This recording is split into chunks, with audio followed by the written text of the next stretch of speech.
Hello दोस्तों, स्वागत है आपका एक बार फिर से पीएस एजुकेशनल प्लेस पर। और वीडियो में हम पढ़ने वाले हैं इकाई 5 नमक का दरोगा का वाचन हम इस वीडियो में करेंगे।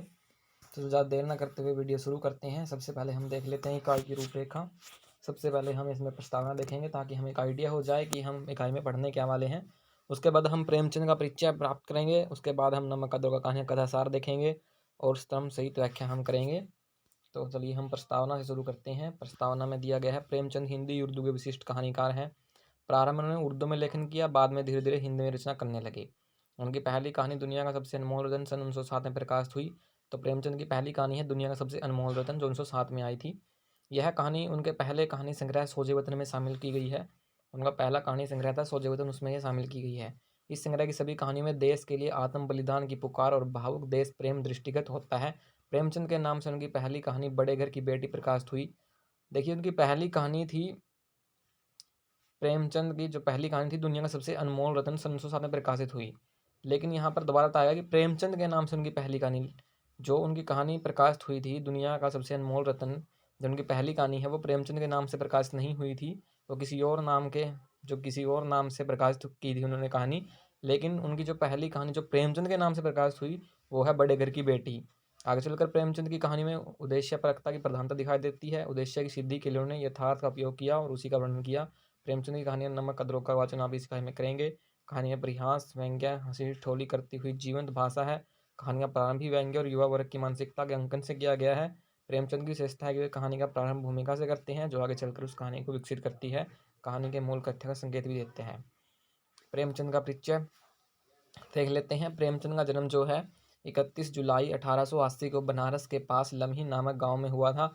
इनके पिता का नाम था मुंशी अजायब लाल और माता का नाम था आनंदी देवी।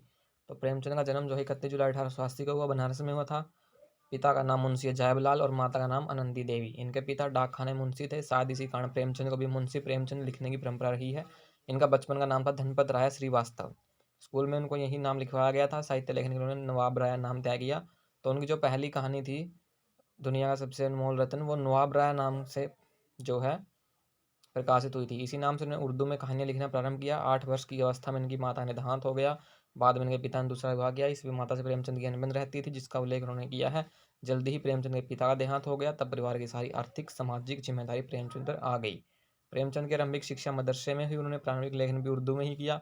उनकी प्रारंभिक उपलब्ध रचना लिवर क्रॉमवेल की जीवनी सन 1903 में माना जाता है। यह निमित्त दयानारायण निगम के प्रसिद्ध पत्र जमाना में प्रकाशित हुआ। उनका पहला उपन्यास हम खुरमर हम सबा माना जाता है। उनकी पहली कहानी दुनिया का सबसे अनमोल रत्न 1907 मानी जाती है। उनका पहला कहानी संग्रह सोजे वतन सन 1909 में छपा। पहला उपन्यास प्रेमचंद का हो गया हम खुरमर हम सबाब। उसके बाद उनकी पहली कहानी दुनिया का सबसे अनमोल रत्न, और उसके बाद पहला कहानी संग्रह सोजे वतन 1909 में। इस संग्रह में देश प्रेम की भावुक ललकार मिलती है। कहते हैं कि सरकार ने यह जानकारी प्राप्त कर ली थी कि धनपत राय श्रीवास्तव और नवाब राय एक ही व्यक्ति हैं। तब तत्कालीन जिलाधीश ने प्रेमचंद को बुलाकर डांटा फटकारा था। भविष्य में ऐसी कहानियां न लिखने की हिदायत देकर इस संग्रह को जब्त कर लिया।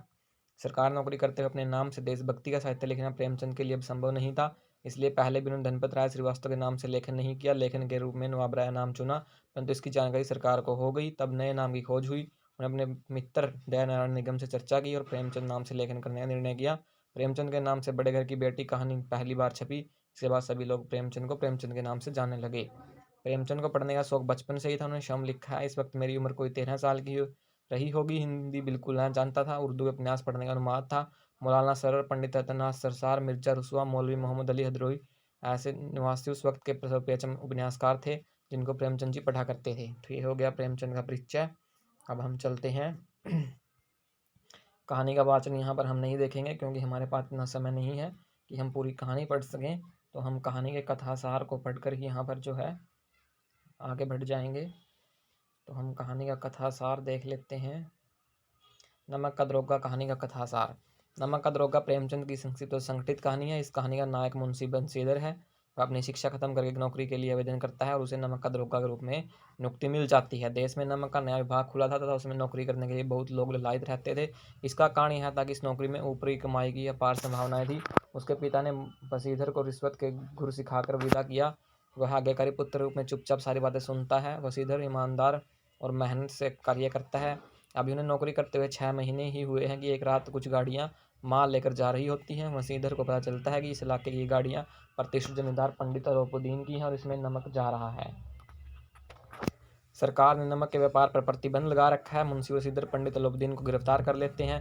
हालांकि पंडित जी दरोगा को 40,000 रुपये की रिश्वत देने की पेशकश करते हैं, जिसे मुंशी वसीधर स्वीकार कर देते हैं। दूसरे दिन कचहरी में पंडित अलोपुद्दीन की पेशी होती है। उन्हें वे बाइज्जत बरी हो जाते हैं। मजिस्ट्रेट मुंशी फैसला देते हैं कि जिम्मेदार से नौकरी करें। सप्ताह भर बाद वंशीधर की नौकरी छूट जाती है और वे पुनः अपने घर लौट आते हैं। घर वाले बहुत निराश और दुखी होते हैं। इसके कुछ दिनों बाद पंडित अलोपुद्दीन वंशीधर के घर आते हैं। उन्हें अपनी पूर्ण संपूर्ण जायदाद का स्थायी मैनेजर बनाने की प्रस्ताव रखते हैं। वे उन्हें 6,000 रुपये वार्षिक वेतन, नौकर चाकर, गाड़ी घोड़ा सब देने का आश्वासन देते हैं। मुंशी वंशीधर इस प्रस्ताव को स्वीकार कर लेते हैं। यही कहानी समाप्त हो जाती है। तो ये कहानी का कथा सार जो आपने देखा, अब हम स्तंभ सहित व्याख्या देख लेते हैं। कुछ यहाँ पर प्रसंग दिए गए हैं जो आपके परीक्षा की दृष्टि से काफ़ी महत्वपूर्ण है। ये आ सकते हैं, इनकी व्याख्या करना वो आपसे पूछ सकता है कि इसकी इस जो है इस प्रसंग की संक्षिप्त व्याख्या कीजिए। तो दिया गया, पंडित अलोपुद्दीन का लक्ष्मी जी पर अखंड विश्वास था। वह कहा करते थे कि संसार का तो कहना ही क्या, स्वर्ग में भी लक्ष्मी का ही राज्य है। उनका यह कहना यथार्थ ही था। न्याय और निधि सब लक्ष्मी के खिलौने हैं, इन्हें वह जैसे चाहती है नचाती है। लेटे ही लेटे गर्व से बोले, चलो हम आते हैं। यह कहकर पंडित जी ने बड़ी निश्चिंतता से पान के बीटे लगाकर खाए। तो हमें इसके पहले इस प्रसंग सहित व्याख्या करनी है, तो इसका देख लेते हैं। स्तंभ प्रस्तुत गद्यांश जो प्रेमचंद की महत्वपूर्ण कहानी नमक का दरोगा से लिया गया है। कहानी मुंशी वसीधर नमक के दरोगा के पद पर नियुक्त होते हैं। वे अत्यंत ईमानदार निडर हैं। जाड़े के दिनों में एक दिन रात के समय नमक के दफ्तर के आसपास गाड़ियों की गड़गड़ाहट दरोगा जी को सुनाई देती है। वे पूछताछ करते हैं तो पता चलता है कि दादागंज के प्रतिष्ठित जमींदार पंडित अलोपुद्दीन की गाड़ियां जा रही थी और उनमें नमक के ठेले भरे थे। नमक के व्यापार पर सरकार द्वारा रोक लगाई थी। मुंशी वसीधर इस गैर कानूनी व्यापार को रोक देते हैं। गाड़ीवान घबराए हुए पंडित अलोपुद्दीन के पास आकर व्यथा सुनाते हैं। तो ये व्याख्या दी गई है, आप इसे देख लीजिएगा। काफ़ी आसान भाषा है, सरल सहज भाषा है, तो इसकी व्याख्या करना आपके लिए आसान होगा, कोई मुश्किल नहीं है। तो आप इसे देख लीजिएगा और हम आगे चलते हैं। इस तरह हम सारांश पर आ चुके हैं। सारांश हम नहीं पढ़ेंगे और नमक का दरोगा की कथा वस्तु विश्लेषण पर हम आ चुके हैं। तो इकाई 5 और इकाई 6 हम इसी वीडियो में समाप्त करेंगे। तो नमक का दरोगा की कथा वस्तु विश्लेषण देख लेते हैं। हम इसमें सबसे पहले विषय वस्तुता कथानक देखेंगे, उसके बाद चरित्र चित्रण देखेंगे, कहानी का परिवेश और संरचनाशीलता हम इसमें पढ़ेंगे। तो यहाँ पर प्रस्तावना हम पहले पढ़ चुके हैं। विषय वस्तुता कथानक पर देख लेते हैं। काफ़ी इंपॉर्टेंट है, एग्जाम की दृष्टि से, आपके परीक्षा की दृष्टि से काफ़ी महत्वपूर्ण है। आ सकता है कि नमक का दरोगा कहानी की कथानक स्पष्ट कीजिए या उसकी विषय वस्तु पर टिप्पणी कीजिए, ऐसा एक प्रश्न जो है वो पूछ सकता है। तो ध्यान से पढ़ेंगे। चलिए शुरू करते हैं। अब हम कहानी का बारीकी से विश्लेषण करते हैं। कहानी के आरंभिक वाक्य आगे घटित होने वाली घटनाओं का आधार प्रस्तुत करते हैं। कहानी में घटित होने वाली घटनाओं को समझने के लिए इन वाक्यों का अर्थ समझ लेना उपयोगी होगा। इन वाक्यों में लेखक की समझ सूत्रबद्ध रूप में सामने आती है। कहानी का पहला वाक्य तथ्यात्मक जानकारी के रूप में है कि देश में नमक का नया विभाग खुला है। इससे यह पता चलता है कि प्रेमचंद अपने समय की कहानी कहने वाले हैं जब नमक का अलग विभाग बनाया गया है। विभाग बना तो नमक का दरोगा भी बना होगा। आगे प्रेमचंद इस नमक के विभाग के बारे में कुछ नहीं कहते। संपूर्ण कहानी नमक के दरोगा के स्तंभ में है। अब विभाग बना है तो विभाग का कुछ काम भी तय किया होगा। अगले वाक्य में प्रेमचंद टिप्पणी करते हैं, ईश्वर प्रदत्त वस्तु के व्यवहार करने का निषेध हो गया तो लोग चोरी छिपे इसका व्यवहार करने लगे। अर्थात मूल समस्या ईश्वर प्रदत्त वस्तु के व्यवहार पर प्रतिबंध। सरकार के इस एक निर्णय से यह पूरी कहानी बन गई। इस आधार पर वक्तव्य से कहानी खड़ी होती है। सरकार नमक के व्यापार पर रोक लगा दी, तभी तो पंडित अलोपुद्दीन चोरी छिपे नमक ले जाने लगे। लोग नमक खरीद रहे हैं, तभी तो अलोपुद्दीन भी ले जा रहे हैं और उसका व्यापार कर रहे हैं। वे चोरी छिपे नमक ले जा रहे हैं, तभी तो मुंशी वंशीधर उन्हें गिरफ्तार कर रहे हैं और तभी तो वे मुंशी वंशीधर को भारी रिश्वत देने की पेशकश कर रहे हैं। यदि यह कानून न होता तो पंडित अलोपुद्दीन क्यों पकड़े जाते, क्यों उन्हें न्यायालय में जाना पड़ता है। इस तरह कहानी की एक घटना कारण है, दूसरी हालांकि परिणाम है। तो इसमें एक जो घटना घटी है पहले वो एक कारण हो गया और दूसरी जो घटना घटेगी वो उसका परिणाम है। पहली घटना का परिणाम है परंतु अगली घटना कारण भी है। इस तरह पूरी कहानी कारण परिणाम की तार्किक श्रृंखला में चलती है। कहानी प्रारंभ होने के बाद प्रेमचंद इस आधार वक्तव्य का कहीं जिक्र नहीं करते। यदि इस वक्तव्य को सही मान लिया जाए तो पंडित अलोपुद्दीन की तो कोई गलती ही नहीं। गलती यदि नहीं है तो उन्हें सजा देना न्याय संगत नहीं हो सकता। गलती तो सरकार की है जिससे ऐसा कानून बनाया। इस तरह पर मुंशी वसीधर ने जो भी किया वह सब नासमझी में किया और पंडित अलोपुद्दीन जहे चलते पुर्जे आदमी को गिरफ्तार कर लिया। कहानी का पहला भाग कहानी का आधार स्पष्ट करता है। मुख्य कहानी तो उसके बाद से शुरू होती है। ईश्वर प्रदत्त वस्तु व्यवहार करने में निषेध होने से समाज में जो परिवर्तन हुआ, प्रेमचंद उसकी कहानी कहते हैं। इस एक आदेश से जीवन में छल प्रपंच का सूत्रपात होता है। इस तरह प्रेमचंद कहना चाहते हैं कि चारित्रिक नैतिक पतन के मूल में सरकार की नीतियां हैं। इस तथ्य को समझाने के लिए प्रेमचंद कहानी के द्वारा जन शिक्षण कार्य करते हैं। वे अपनी रचनाओं के द्वारा जन शिक्षण कार्य करते रहना चाहते हैं। सरकारी कानून के कारण उत्पन्न इस छल प्रपंच के कई रूप हैं। कोई घूस से काम निकालता है तो कोई चालाकी से, अर्थात घूस चालाकी का उदय ईश्वर प्रदत्त वस्तु व्यवहार करने के निषेध से होता है। जब कानून में कमियां हो, गलत हो, तब कानून को लागू करने वाले अधिकारियों की पोबारा हो जाती है, वे इस कानून की अलग तरह की व्याख्या करते हैं और मालामाल हो जाते हैं। प्रेमचंद स्पष्ट करते हैं कि नमक के इस कानून में घूसखोरी का लालच इतना अधिक है कि लोग बाग पटवारगिरी के पद को छोड़कर नमक विभाग में आने का प्रयास जो करने लगे हैं। यहाँ तक कि वकीलों का भी जी ललचाने लगता है। इसके बाद प्रेमचंद अपने समय की चेतना पर टिप्पणी करते हुए बताते हैं कि यह वह समय था जब लोग अंग्रेजी शिक्षा और ईसाई मत को एक ही समझते थे। स्पष्ट है कि प्रेमचंद भाषा को धर्म से जोड़ने की धारणा से सहमत नहीं थे। इस पक्ष पर प्रेमचंद ने यहाँ केवल इतना ही कहा, इससे अधिक लिखने में जो कहानी के भटकने की संभावना थी। उस युग के लोग जहाँ मानते थे कि अंग्रेजी पढ़ लिख कर व्यक्ति आधुनिक हो जाता है, और आधुनिक का अर्थ ईसाई हुआ करता था। उस दौर में शिक्षा जगत और नौकरी की दुनिया में फारसी का बाहुल्य था। फारसी में भी लोग वैज्ञानिक जानकारी नहीं पढ़ते थे। इस पर प्रेमचंद ने परिहास किया और विसंगति की ओर इशारा करते हुए लिखा है, प्रेम की कथा और श्रृंगार रस के काव्य पढ़कर फारसीदार लोग सर्वोच्च पदों पर नियुक्त हो जाया करते थे। तो ये था कहानी की कथा वस्तु और कथानक जो अभी हमने देखा। ये थोड़ा रह गया है, इसे आप पढ़ लीजिएगा, हम पाएंगे। अभी आगे चलते हैं हम चरित्र चित्रण पर हम चलते हैं। इस कहानी में दो प्रमुख पात्र हैं, पंडित अलोपुद्दीन और मुंशी वसीदर। इनमें भी मुंशी वसीदर कहानी के नायक हैं, वहीं नमक के दरोगा हैं। कहानी उनके क्रियाकलापों का वर्णन करती है और उन्हीं की घटनाओं के इर्द गिर्द घूमती है। पंडित अलोपुद्दीन भी कला की दृष्टि से सहायक पात्र ही माने जाएंगे। इसके अलावा कुछ अन्य सहायक पात्र हैं जो पात्रों की चारित्रिक विशेषताओं को उद्धृत करने का कार्य करते हैं। कहानी के चित्रों को समझने के लिए पहले सहायक पात्रों को समझने का प्रयास करते हैं। जो सहयोगी पात्र हैं वो देख लेते हैं। नमक का दरोगा में दो तरह के सहयोगी पात्र हैं, एक अनुपस्थित सहयोगी पात्र हैं और दूसरे उपस्थित सहयोगी पात्र हैं। अनुपस्थित सहयोगी पात्र वे पात्र हैं जो कहानी में स्वयं आते नहीं, परंतु अपनी सक्रियता में कहानी का अर्थ विकसित करते हैं। ऐसे ही अनुपस्थित पात्रों में डिप्टी मजिस्ट्रेट आते हैं जो स्वयं तो नहीं आते परंतु उनका आदेश आता है। उनके आदेश से पंडित अलोपुद्दीन बरी हो जाते हैं और मुंशी वसीदर की नौकरी चली जाती है। इसी तरह वसीदर की मां अनुपस्थित पात्र है परंतु उसकी निराशा को लेखक ने चित्रित किया है। वसीदर की पत्नी भी नौकरी छूटने के बाद उससे सीधे मुंह बात नहीं करती। इसी तरह सिपाही, चौकीदार, गाड़ीवान आदि का जिक्र आता है। बेचारे के वर्णन वकील, मुख्तार आदि भी आते हैं। तो उपस्थित सहयोगी पात्र देख लेते हैं। इस श्रेणी के पात्र मुंशी वसीदर से पिता आते हैं। वे कहानी में दो बार आते हैं। पहली बार वे तब आते हैं जब वसीदर नौकरी के लिए जाने वाले थे। उस समय वे वेतन और रिश्वत के बारीक अंतर को समझाते हैं, जिसमें वे कहते हैं कि वेतन तो पूर्णमासी का चांद होता है जो एक दिन आता है और घटते घटते एक दिन समाप्त हो जाता है। वेतन मनुष्य देता है, उपरिया तो झरने की तरह हमेशा प्यास बुझाता है, और यह आय ईश्वर देता है। फिर घर में बहने उनका विवाह करना है। आर्थिक स्थिति खराब, ऐसे गर्जमन से अधिक रुपए वसूल करो, वह देगा। जिसको गर्ज नहीं है उसे थोड़े कम में ही संतोष करना चाहिए। बाकी तुम विद्वान हो, स्वयं रास्ता निकाल लो। वसीदर पिता की बात है चुपचाप सुन लेता है और चल देता है। उसके बाद कहानी पिता तब आते हैं जब वसीदर की नौकरी छूट जाती है। वसीदर की ईमानदारी के कारण छूटी नौकरी की घटना से पिता बहुत निराश और क्रुद्ध है। उन्हें वसीदर की ईमानदारी जरा भी पसंद नहीं है। वे उस खूब खरी खोटी सुनाते हैं। उनकी निराशा और असहायता उनकी बातों और विचारों में दिखाई देती है। कुछ दिन वे कहानी में बने रहते हैं। पंडित दिन जब उन्हें घर आते हैं तब वे उनकी चापलूसी करने लगते हैं और उनके सामने वसीदर की हिमाकत की निंदा करते हैं। प्रमुख पात्र जो है यहाँ पर पंडित अलोपुद्दीन है। पंडित अलोपुद्दीन जब कहानी में पहली बार आते हैं तो वे अपनी हैसियत और पंडिताई का परिचय देते हैं। जब वे वसीदर से मिलते हैं तो वसीदर का अभिवादन नहीं करते, फिर उन्हें आशीर्वाद देते हैं। पंडित अलोपुद्दीन बड़े जमींदार थे। उनके कई तरह के कारोबार थे जिनका जिक्र कहानी में नहीं किया गया। नमक की तस्करी भी उनका कारोबार ही था। इस कारोबार के कारण सरकारी कर्मचारियों को बराबर रिश्वत दिया करते थे। यह सेवा सत्कार के रूप में हमेशा चलता रहने वाला कार्य था, इसलिए वे चलते पुर्जे आदमी माने जाते थे। न्यायालय में तो वे प्रतापी सिंह के समान थे। उनकी गिरफ्तारी के पश्चात अभियोग का मुकदमा चलने पर यहाँ के लोगों को उनके कार्य पर आश्चर्य नहीं हो रहा था, उनको आश्चर्य इस बात पर हो रहा था कि जिसके पास असाध्य साधन करने वाला धन और अनन्य व चलता हो, वह क्यों कर कानून के पंजे में आए। कहानी में पंडित अलोपुद्दीन जब भी आते हैं तब अपने वाक्चातुर्य से पाठकों को प्रभावित कर देते हैं। अधिकारी से लेकर चपरासी तक सभी कचहरी में उनके सहयोगी के रूप में दिखाई देते हैं। जब वे बाजे छूटते हैं तो कुछ बोलते नहीं, पीतू मुस्कुराते हुए बाहर निकलते हैं। उनकी यह मुस्कुराहट गलाने की नहीं है, पीतू विजय की है। तो ये पंडित अलोपुद्दीन का बारे में जो है उनका था। मुंशी वसीदर का देख लेते हैं एक बार थोड़ा। मुंशी वसीदर नमक का दरोगा कहानी के नायक है। उनके क्रियाकलाप और चरित्र पर ही यह कहानी लिखी गई है। प्रेमचंद ने प्रारंभ में उनकी शिक्षा का परिचय दिया। उस काल में लोग फांसी की प्रेम कथाएं और श्रृंगार रस की कविताएं पढ़कर सरकार में उच्च पद प्राप्त करते थे। मुंशी वसीदर जो लेखा की विरह कथा समाप्त करके मजनू और फरहाद के प्रेम वृत्तांत को नल और नील की लड़ाई और अमेरिका का आविष्कार से अधिक महत्व की बात समझते हुए रोजगार की खोज में निकले हैं। इसका तात्पर्य है कि उन्हें जीवन की व्यवहारिकता और जटिलता कोई अनुभव नहीं था। अनुभवी होते तो वे अभी अपने पिता की तरह चालाक और रिश्वतखोरी के समर्थक हुआ होते और तब वे इस कहानी के नायक नहीं बने होते। आगे प्रेमचंद कहानी में वसीदर की चरित्र विशेषताएं स्पष्ट करते हुए लिखते हैं कि वे आज्ञाकारी पुत्र थे। वे इस अर्थ में आज्ञाकारी थे कि उन्होंने पिता की बातों को ध्यान से सुना, किसी भी बात का विरोध नहीं किया, हालांकि उनके अनुसार जीवन नहीं जिया।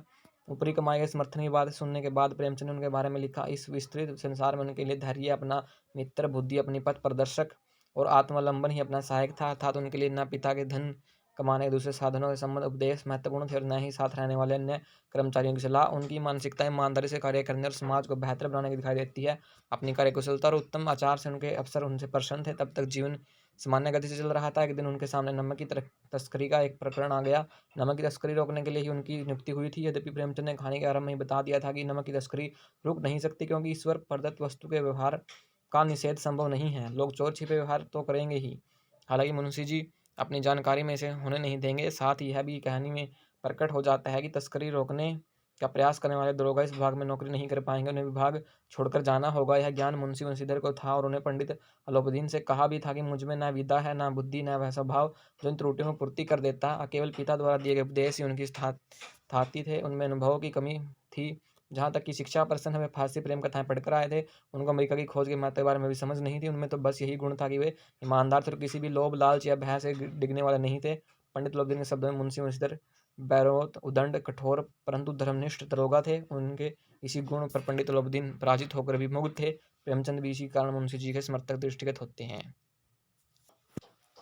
कहानी का परिवेश देख लेते हैं। एक निम्न मध्यवर्गीय गरीब परिवार के परिवेश से कहानी का प्रारंभ होता है और आगे चलकर कहानी नदी के किनारे पहुंच जाती है।